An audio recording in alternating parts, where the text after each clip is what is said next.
అమలాపురంలో ఆక్వా రైతులు పెద్ద ఎత్తున ఆందోళన చేపట్టారు. జిల్లా ఆక్వా రైతు సంఘం అధ్యక్షుడు దెందుకూరి సత్యబాబురాజు ఆధ్వర్యంలో నిరసన వ్యక్తం చేశారు.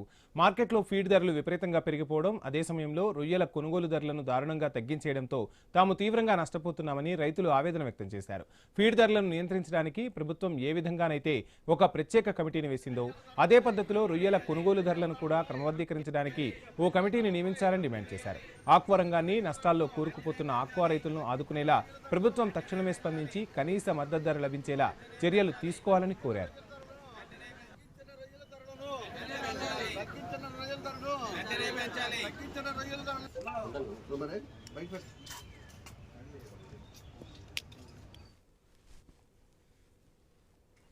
గత సుమారు ఒక నెల రోజుల నుంచి రొయ్య రేట్లు సుమారు 50 రూపాయలు కిందకి రావడం జరిగింది.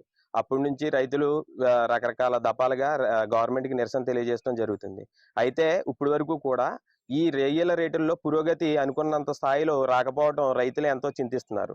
గవర్నమెంట్ కి ఇన్ని విధాలుగా తెలిపినప్పటికీ వారు ఆక్వా వ్యవస్థను కూర్చోబెట్టి ఒకసారి రేట్లు ఎందుకు తగ్గినాయి అని చెప్పి రైతులకి ఒక్కసారి కూడా వివరణ తెలపలేకపోవడం జరుగుతుంది. అయితే నేను కోరుకుంటున్నది ఏంటంటే, గతంలో మేము మా రైతుల సంఘం తరఫున భీమవరం సైడు కలెక్టర్ గారికి వినతి పత్రం సమర్పించిన సమయంలో కలెక్టర్ గారు ఏం చెప్పారంటే, కలెక్టర్ గారి సమక్షంలో ఎక్స్పోర్టర్స్ హ్యూమన్ సోర్సెస్ లేకపోవడం వల్లనే రొయ్య రేట్లు తగ్గడం జరిగిందని చెప్పడం జరిగింది.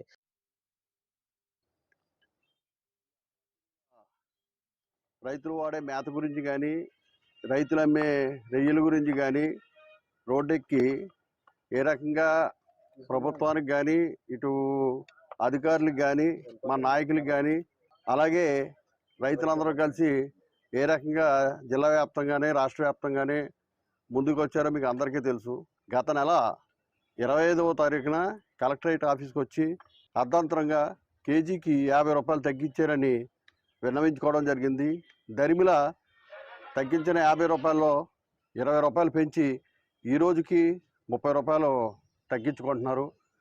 అలాగే మన 16వ తారీఖున కూడా కలెక్టర్ గారికి మేత ధరల విషయం అయ్యి, ఈ రొయ్యల ధరల విషయం అయ్యి, పురోగతి గురించి కూడా అభ్యర్థించడం జరిగింది. మేము అడిగింది ఒకటే, ముఖ్యంగా ఏ వస్తువు తగ్గించి కొన్నా